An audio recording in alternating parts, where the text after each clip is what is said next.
মন্ত্রী এমপিদের চলনে বলনে মার্জিত থাকতে বললেন প্রধানমন্ত্রী তারেক রহমান। রাষ্ট্রপতি স্বৈরাচারের দোসর মন্তব্য জামায়াতের নায়েবে আমিরের। আরও 5 আসনের ব্যালট ও রেজাল্ট শিট হেফাজতে নিতে ইসিকে নির্দেশ। যশোরে 2 বিচারকের বিরুদ্ধে আইনজীবী সমিতির স্মারকলিপি। যশোরে রনির আটকের প্রতিবাদে মানববন্ধন। হরমুজ প্রণালীতে 16টি ইরানি নৌযান ধ্বংসের দাবি যুক্তরাষ্ট্রের। পাকিস্তানকে হেসে খেলে হারালো বাংলাদেশ। দর্শক, আমাদের রাতের আয়োজনে আপনাদের সাথে আছে আমি প্রত্যাশা আক্তার নিশা। শুনছিলেন প্রধান শিরোনাম। এছাড়াও রয়েছে দক্ষিণ পশ্চিমাঞ্চলের রাজনৈতিক, সামাজিক, অর্থনৈতিক ক্ষেত্রের বিভিন্ন গুরুত্বপূর্ণ খবর। বিস্তারিততে যাওয়ার আগে আপডেট খবর পেতে গ্রামের কাগজের ইউটিউব চ্যানেল সাবস্ক্রাইব এবং ফেসবুক পেজ ফলো করে রাখুন।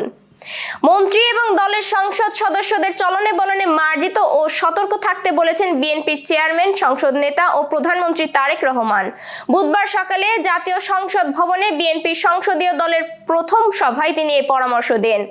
সভায় উপস্থিত একাধিক সংসদ সদস্য গণমাধ্যমকে জানান, গণমাধ্যমের সঙ্গে কথা বলার ক্ষেত্রেও মন্ত্রী ও সংসদ সদস্যদের সতর্ক থাকতে বলেছেন প্রধানমন্ত্রী। বিশেষ করে যার যে দায়িত্ব তার বাইরে যেন কেউ মন্তব্য না করেন, এই বিষয়ে তিনি গুরুত্বারোপ করেছেন। প্রধানমন্ত্রী বলেন, আমাদের ফ্যামিলি কার্ড নিয়ে অনেকে অনেক কথা বলেছে, কিন্তু ভোটের আঙ্গুলের কালির দাগ মোছার আগেই আমরা প্রতিশ্রুতি বাস্তবায়ন শুরু করেছি। এটাই হচ্ছে বিএনপি। এই বিএনপিকেই মানুষ দেখতে চায়। বেলা 11:15টায় সংসদ নেতা ও প্রধানমন্ত্রী তারেক রহমানের সভাপতিত্বে সভা শুরু হয়।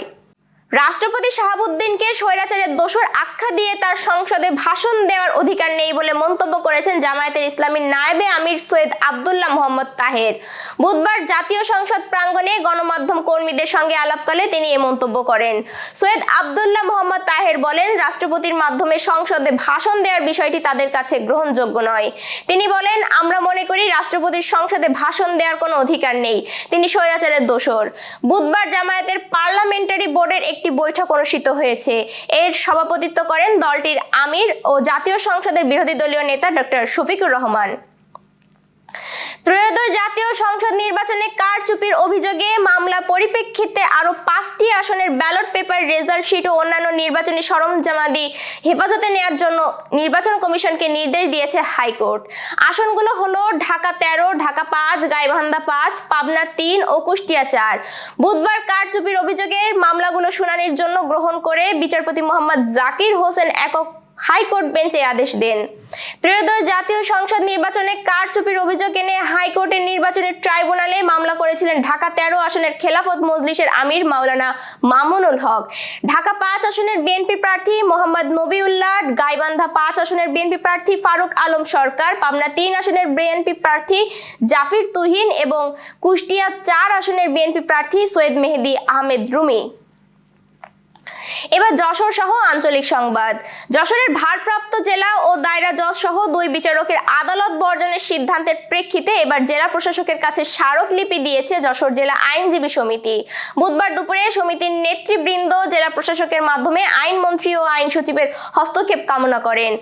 স্মারকলিপি প্রদানকালে উপস্থিত ছিলেন জেলা আইনজীবী সমিতির সহসভাপতি গোলাম মোস্তফা বাসুদেব, যুগ্ম সম্পাদক নূরে আলম পান্নু সহ অন্যান্য নেতৃবৃন্দ। যশোর শহরের বেজপাড়া টিবি ক্লিনিক এলাকায় প্রতিবন্ধী টুটুলের ওপর হামলার প্রতিবাদ করায় স্থানীয় যুবক রনিকে আটকের অভিযোগে মানববন্ধন অনুষ্ঠিত হয়েছে। বুধবার প্রেস ক্লাব যশোরের সামনে বেজপাড়া টিবি ক্লিনিক এলাকার বাসিন্দাদের উদ্যোগে এ মানববন্ধন কর্মসূচি পালন করা হয়। এ সময় বক্তারা রনির আটকের প্রতিবাদ জানিয়ে তার মুক্তির দাবি জানান এবং ঘটনার সুষ্ঠু তদন্তের আহ্বান জানান। মানববন্ধনে স্থানীয় এলাকাবাসী অংশ নেন। বুধবার শহরের বেজপাড়া এলাকা থেকে রনিকে অস্ত্র ও ককটেল সহ আটক করে র‍্যাব 6 এর সদস্যরা। ইসলামী ছাত্র আন্দোলন বাংলাদেশ যশোর সরকারি এমএম কলেজ শাখার উদ্যোগে ইফতার মাহফিল অনুষ্ঠিত হয়েছে। বুধবার সন্ধ্যায় কলেজ ক্যাম্পাসে আয়োজিত এই ইফতার মাহফিলে প্রধান অতিথি হিসেবে উপস্থিত ছিলেন ইসলামী আন্দোলন বাংলাদেশ যশোর জেলার নেতা কামরুজ্জামান। পবিত্র ঈদ উল ফিতরকে সামনে রেখে ঝিনাইদহে একটি সেমাই উৎপাদনকারী ফাহিম কাঁচা সেমাই নামে একটি কারখানায় অভিযান চালিয়েছে ভ্রাম্যমাণ আদালত। অস্বাস্থ্যকর পরিবেশে খাদ্য উৎপাদন ও মোড়কীকরণে জালিয়াতির অভিযোগে প্রতিষ্ঠানটির 10,000 টাকা জরিমানা করা হয়েছে। প্রতিনিধি এম হাসান মুসা জানান, বুধবার দুপুরে বাংলাদেশ নিরাপদ খাদ্য কর্তৃপক্ষ ও জাতীয় ভোক্তা অধিকার সংরক্ষণ অধিদপ্তরের জেলা কার্যালয়ের যৌথ উদ্যোগে এই অভিযান পরিচালনা করা হয়। অভিযানে নেতৃত্ব দেন ভোক্তা অধিকার সংরক্ষণ সংরক্ষণ অধিদপ্তর ঝিনাইদহের সহকারী পরিচালক নিশাত মেহের ও জেলা নিরাপদ খাদ্য কর্মকর্তা সাধন সরকার। এ সময় আইন শৃঙ্খলা রক্ষায় জেলা পুলিশের একটি দল উপস্থিত ছিল। পবিত্র ঈদ উল ফিতর উপলক্ষে প্রতি বছরের মতো এবারও এলাকায় অসহায় ও দরিদ্র পরিবারের মাঝে ভিজিএফ এর চাল বিতরণ কার্যক্রম শুরু হয়েছে। প্রতিনিধি জাকির হোসেন হৃদয় জানান, বুধবার সকাল 10টায় ইউনিয়ন পরিষদ চত্বরে এ কার্যক্রমের আনুষ্ঠানিক উদ্বোধন করা হয়েছে। প্রথম দিনে সংশ্লিষ্ট ওয়ার্ডে নির্বাচিত সদস্যদের সমন্বয়ে 4টি ওয়ার্ডের উপকার ভোগীদের মাঝে চাল বিতরণ করা হয়। ঈদ উপলক্ষে প্রতিটি পরিবারকে 10 কেজি করে চাল দেওয়া হচ্ছে। এ সময় উপস্থিত ছিলেন ইউনিয়ন পরিষদের ভারপ্রাপ্ত চেয়ারম্যান জসিমউদ্দিন খোকন সহ ইউপি সদস্যরা। বাগেরহাটের মোরেলগঞ্জে পেট্রোল, ডিজেল ও অকটেনের কৃত্রিম সংকট সৃষ্টি করা হয়েছে বলে অভিযোগ উঠেছে। গত এক সপ্তাহ ধরে জ্বালানি তেলের অভাবে ভোগান্তিতে পড়েছেন স্থানীয় ক্রেতারা। বেশি দামেও অনেক জায়গায় তেল পাওয়া যাচ্ছে না বলে জানিয়েছেন তারা। প্রতিনিধি গণেশ পাল জানান, জ্বালানি তেলের অভাবে বেশিরভাগ খুচরা দোকান বন্ধ হয়ে পড়েছে। এতে কৃষিকাজে যন্ত্রপাতি এবং নৌ ও সড়ক পথে চলাচলকারী যানবাহন বিপাকে পড়েছে। খুচরা বিক্রেতারা জানান, আগে সপ্তাহে 8 থেকে 10 ড্রাম তেল বিক্রি হলেও এখন সরবরাহ কমে যাওয়ায় 2 থেকে 4 ড্রাম জোগাড় করতেও কষ্ট হচ্ছে। ফলে 2 থেকে 3 দিন বিক্রির পরেই সপ্তাহের বাকি সময় দোকান বন্ধ রাখতে হচ্ছে। স্থানীয় ক্রেতারা সরকার নির্ধারিত দামে চাহিদা অনুযায়ী পেট্রোল ও ডিজেল সরবরাহ নিশ্চিত করার দাবি জানিয়েছেন। এবার আন্তর্জাতিক সংবাদ। হরমুজ প্রণালীতে মাইন পুঁতে রাখার কাজে নিয়োজিত ইরানের 16টি নৌযান ধ্বংস করেছে মার্কিন বাহিনী।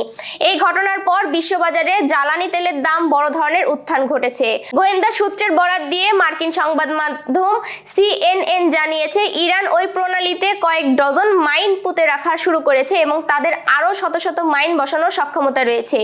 বিশ্বের মোট জ্বালানি তেলের প্রায় 1/5 এই গুরুত্বপূর্ণ জলপথ দিয়ে পরিবাহিত হয়। এর আগে ইরানের বিপ্লবী গার্ড বাহিনীর হুঁশিয়ারি দিয়েছিল যে মার্কিন ও ইসরায়েলি হামলা অব্যাহত থাকলে তারা এই অঞ্চল দিয়ে এক ফোঁটা তেলও যেতে দেবে না। রাইট দাবি করেছিলেন, মার্কিন নৌবাহিনীর একটি তেলবাহী জাহাজকে নিয়ে সফলভাবে প্রণালী অতিক্রম করেছে। এই খবরের পর বাজারে তেলের দাম সাময়িকভাবে কমলেও পরে ট্রাম্প প্রশাসন ও পেন্টাগন সেই দাবি অস্বীকার করে। ইরানের বিপ্লবী গার্ডও এমন কোনো ঘটনা ঘটেনি বলে নিশ্চিত করেছে। পরে ক্রিস রাইটের সেই পোস্টটি মুছে ফেলা হয়েছে। Renaissance hospital and diagnostic centre. রেনেসাতেই মিলছে কম খরচে উন্নত সেবা। তাই নিশ্চিন্তে আমাদের সেবা নিন, সুস্থ থাকুন। Renaissance hospital and diagnostic centre, সদর হাসপাতাল মোড়, দরাটানা, যশোর। দর্শক, শেষ করব খেলার সংবাদ দিয়ে। মিরপুরে বল হাতে রীতিমতো ঝড় তোলেন নাহিদ রানা। তার 5 উইকেট শিকারে মাত্র 114 রানে গুটিয়ে যায় পাকিস্তান। এরপর ম্যাচ জয়ের বাকি আনুষ্ঠানিকতা সেরেছে ব্যাটাররা। ঝড়ো 50-তে বাংলাদেশের জয় আরও সহজ করেছে ওপেনার তানজিদ হাসান তামিম। 8 উইকেটের বড় জয়ে তিনি ম্যাচের সিরিজে লিড নিয়েছে স্বাগতিকরা। বুধবার মিরপুর শেরেবাংলা ক্রিকেট স্টেডিয়ামে টস জিতে পাকিস্তানকে ব্যাটিংয়ে পাঠান টাইগার অধিনায়ক মেহেদী হাসান মিরাজ। আগে ব্যাট করতে নেমে 30 ওভার 4 বলে সবকটি উইকেট হারিয়ে 114 রান করে পাকিস্তান, যা বাংলাদেশের বিপক্ষে ওয়ানডেতে পাকিস্তানের সর্বনিম্ন রান।